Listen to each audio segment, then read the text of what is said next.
Leviticus 11. The Lord spoke again to Moses and Aaron, telling them, "Say to the Israelites, of all the beasts of the earth, these ones you may eat.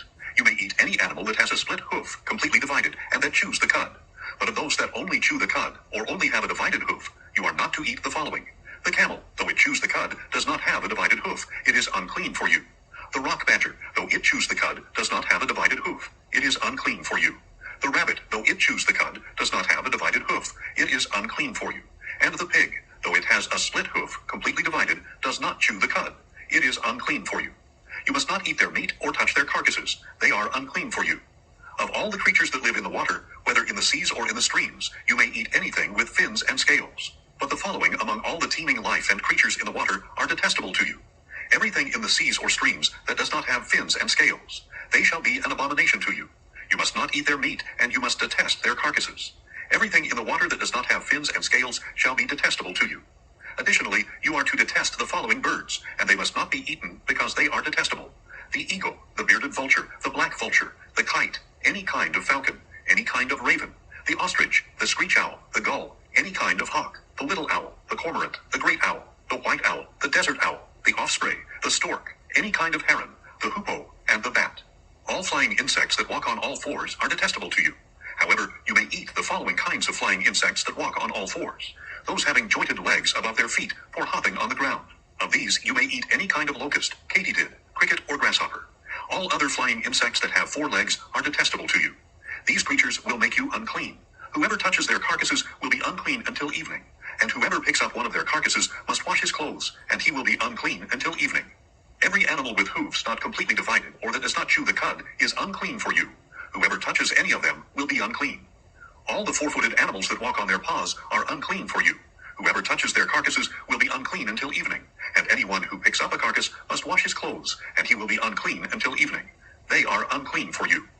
The following creatures that move along the ground are unclean for you: the mole, the mouse, any kind of great lizard, the gecko, the monitor lizard, the common lizard, the skink, and the chameleon.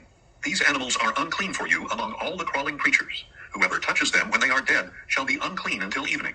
When one of them dies and falls on something, that article becomes unclean. Any article of wood, clothing, leather, sackcloth, or any implement used for work must be rinsed with water and will remain unclean until evening. Then it will be clean. If any of them falls into a clay pot, everything in it will be unclean. You must break the pot.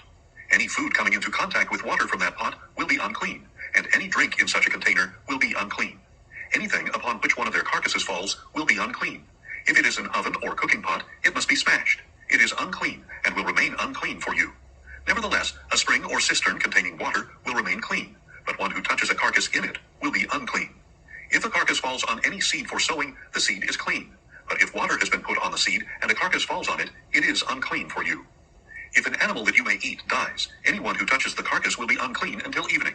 Whoever eats from the carcass must wash his clothes and will be unclean until evening. And anyone who picks up the carcass must wash his clothes and will be unclean until evening. Every creature that moves along the ground is detestable. It must not be eaten. Do not eat any creature that moves along the ground, whether it crawls on its belly or walks on 4 or more feet, for such creatures are detestable.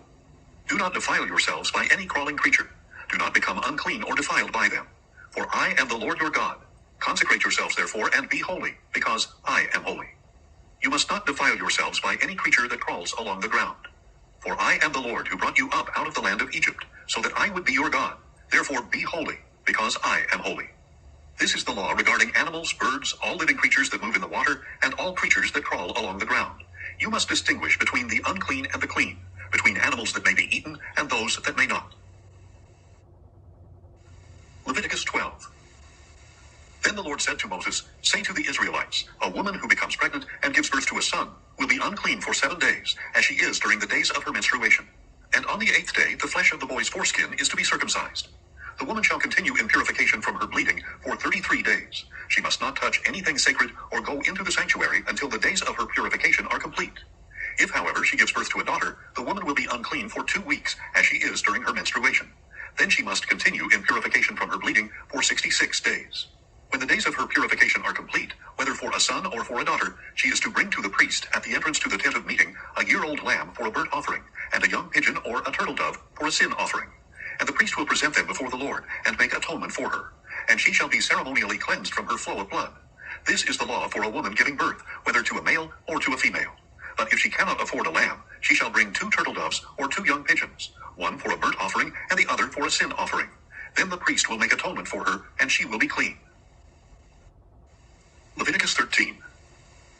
Then the Lord said to Moses and Aaron, when someone has a swelling or rash or bright spot on his skin that could become an infectious skin disease, he must be brought to Aaron the priest, or to one of his sons who is a priest.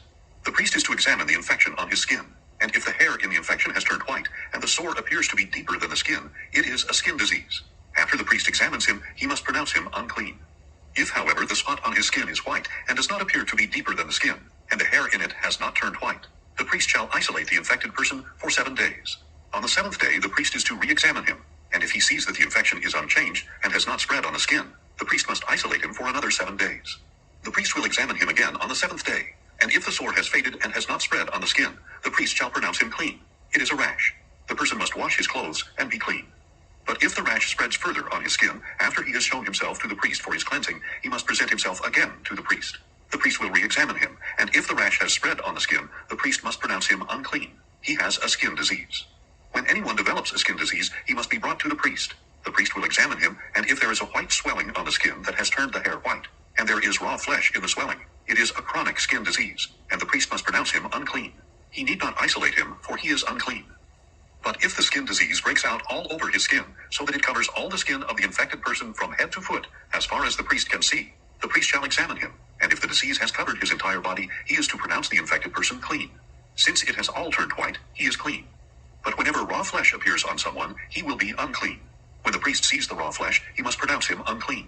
The raw flesh is unclean. It is a skin disease. But if the raw flesh changes and turns white, he must go to the priest. The priest will re-examine him, and if the infection has turned white, the priest is to pronounce the infected person clean. Then he is clean. When a boil appears on someone's skin and it heals, and a white swelling or a reddish white spot develops where the boil was, he must present himself to the priest. The priest shall examine it, and if it appears to be beneath the skin, and the hair in it has turned white, the priest shall pronounce him unclean. It is a diseased infection that has broken out in the boil. But when the priest examines it, if there is no white hair in it, and it is not beneath the skin and has faded, the priest shall isolate him for 7 days. If it spreads any further on the skin, the priest must pronounce him unclean. It is an infection. But if the spot remains unchanged and does not spread, it is only the scar from the boil, and the priest shall pronounce him clean. When there is a burn on someone's skin, and the raw area of the burn becomes reddish white or white, the priest must examine it. If the hair in the spot has turned white, and the spot appears to be deeper than the skin, it is a disease that has broken out in the burn. The priest must pronounce him unclean. It is a diseased infection. But if the priest examines it, and there is no white hair in the spot, and it is not beneath the skin but has faded, the priest shall isolate him for 7 days. On the 7th day, the priest is to re-examine him, and if it has spread further on the skin, the priest must pronounce him unclean. It is a diseased infection. But if the spot is unchanged and has not spread on the skin but has faded, it is a swelling from the burn, and the priest is to pronounce him clean, for it is only the scar from the burn. If a man or woman has an infection on the head or chin, the priest shall examine the infection, and if it appears to be deeper than the skin, and the hair in it is yellow and thin, the priest must pronounce him unclean. It is a scaly outbreak, an infectious disease of the head or chin. But if the priest examines the scaly infection, and it does not appear to be deeper than the skin, and there is no black hair in it, the priest shall isolate the infected person for 7 days. On the 7th day, the priest is to re-examine the infection, and if the scaly outbreak has not spread, and there is no yellow hair in it, and it does not appear to be deeper than the skin, then the person must shave himself, except for the scaly area. Then the priest shall isolate him for another 7 days. On the 7th day, the priest shall examine the scaly outbreak, and if it is not spread on the skin, and does not appear to be deeper than the skin, the priest is to pronounce him clean. He must wash his clothes, and he will be clean. If, however, the scaly outbreak spreads further on the skin after his cleansing, the priest is to examine him. And if the scaly outbreak has spread on the skin, the priest need not look for yellow hair. The person is unclean. If, however, in his sight the scaly outbreak is unchanged, and black hair has grown in it, then it has healed. He is clean, and the priest is to pronounce him clean. When a man or a woman has white spots on the skin, the priest shall examine them, and if the spots are dull white, it is a harmless rash that has broken out on the skin. The person is clean. Now if a man loses his hair and is bald, he is still clean. Or if his hairline recedes and he is bald on his forehead, he is still clean. But if there is a reddish white sore on the bald head or forehead, it is an infectious disease breaking out on it. The priest is to examine him, and if the swelling of the infection on his bald head or forehead is reddish white like a skin disease, the man is diseased. He is unclean. The priest must pronounce him unclean because of the infection on his head. A diseased person must wear torn clothes and let his hair hang loose, and he must cover his mouth and cry out, "Unclean, unclean." As long as he has the infection, he remains unclean. He must live alone in a place outside the camp. If any fabric is contaminated with mildew, any wool or linen garment, any weave or knit of linen or wool, or any article of leather. And if the mark in the fabric, leather, weave, knit, or leather article is green or red, then it is contaminated with mildew, and must be shown to the priest. And the priest is to examine the mildew and isolate the contaminated fabric for 7 days. On the 7th day the priest shall re-examine it. And if the mildew has spread in the fabric, weave, knit, or leather, then regardless of how it is used, it is a harmful mildew. The article is unclean. He is to burn the fabric, weave, or knit, whether the contaminated item is wool or linen or leather. Since the mildew is harmful, the article must be burned up.